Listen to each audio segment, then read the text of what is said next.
အားလုံးပဲမင်္ဂလာပါအန်နီလက်မပြန်လည်ပြီးတော့ကြိုဆိုလိုက်ပါတယ်ကျွန်တော်ဒီနေ့မှာတော့စီးပွားရေးလုပ်ငန်းလုပ်ကိုင်မှုအတွက်မြေနေရာကောင်းရှာနေတဲ့သူတွေနဲ့ခိုင်မာမှန်ကန်တဲ့မြေနေရာတစ်ခုမှာယင်းနှိမ့်မြုံနှံမှုတစ်ခုအနေနဲ့လုပ်ငန်းလုပ်ချင်တဲ့ကျွန်တော်လူကြီးမင်းများအတွက်လက်မလွတ်သင့်တဲ့မန်လီလာရှူလန်မေးတင်မြေခွက်တစ်ခွက်ကိုမိတ်ဆက်ပေးပါမယ်ယခုလက်ရှိအချိန်ကာလတစ်ခုမှာကျွန်တော်လူကြီးမင်းများသိကြတဲ့အတိုင်းရင်းနှီးမျိုးရဲ့ HMB ဈေးကွက်ဟာအချိန်နဲ့အများတိုးတက်ပြောင်းလဲနေပါတယ်။ဒီနေ့ဈေးနဲ့မနက်ဖြန်ဈေးတောင်မတူနိုင်တဲ့အချိန်ကာလတစ်ခုမှာကျွန်တော်လူကြီးမင်းများအတွက်ပြင်းနှီးမျိုးရက်ွက်ကြီးကိုနန္ဒဝင်မှာတည်ရှိတဲ့မြေကွက်လေးတစ်ခွက်ကိုမိတ်ဆက်ပေးပါမယ်။ကျွန်တော်တို့မြေကွက်ကဆိုရင်မန်လီလာရှိုးလန်အစင်းဘက်အချမ်းမှာတည်ရှိပြီး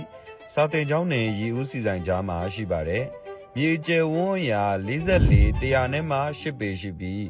စားစာတန်းအရာခရမ်းမြေအမျိုးအစားဖြစ်ပါတယ်ကျွန်တော်ဘာကြောင့်ဒီမြေခွက်ကိုကျွန်တော်လူချင်းမင်းများကိုပြောပြနေရလဲဆိုရင်ပြုံးလွင်မှာသိကြတဲ့အတိုင်းစီမံကိန်းတွေအကောင့်ထဲပေါ်နေတာအများကြီးပါယခုလက်ရှိလဲဒီမြေခွက်ကဆိုရင်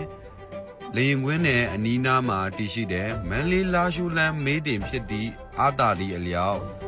စီးပွားရေးလုပ်ငန်းလုပ်ချင်တဲ့လူတွေယင်းနှိမ့်မြုံနှံမှုတစ်ခုအနေနဲ့ဝယ်ထားခြင်းနဲ့ကျွန်တော်လူကြီးမင်းများအတွက်အသင့်တော်ဆုံးဖြစ်မယ်လို့ကျွန်တော်ယုံကြည်ပါတယ်။ဈေးနှုန်းအနေနဲ့23,500နဲ့ပိုင်ရှင်တိုက်ရိုက်ထိတ်တိုက်စိတ်ကြိုက်ဈေးစစ်နိုင်ပါတယ်